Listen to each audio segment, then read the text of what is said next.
জয় গুরু, সুপ্রভাত, হরি ওম।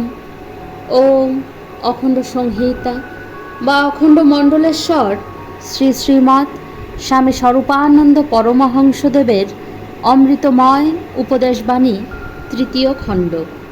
সেবা ধর্মের অন্তরায়।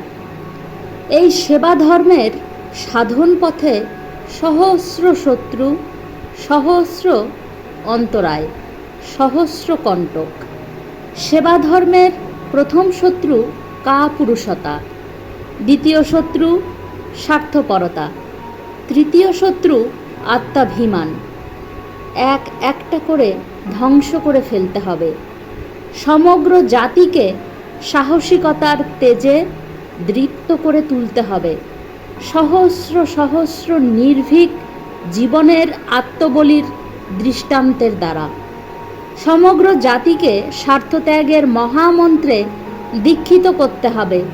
সহস্র সহস্র পরহিতব্রতের প্রাণদানের দ্বারা সমগ্র জাতিকে আত্মাভিমান বর্জিত ও কর্তৃত্ব লোভ লেশহীন করে গড়ে তুলতে হবে। সহস্র সহস্র ভগবদ্দর্শীর নিরভিমান কর্মসাধনার দ্বারা ব্রহ্মাণ্ডের অধিপতি হয়েও কেমন করে নিজেকে সকলের দাসানুদাস বলে জানতে হয়, নিজের বিরাট প্রয়োজনকে উপেক্ষা করে দশের সামান্য প্রয়োজনকেও কেমন করে বড় করে দেখতে হয়, তার জন্য স্বার্থ বলি দিতে হয়, কেমন করে মৃত্যুকে তিলে তিলে পলে পলে আস্বাদ করে মরতে হয়, এসব দৃষ্টান্ত দেশবাসীকে সহস্র সহস্র বার দেখাতে হবে। হরি ওম।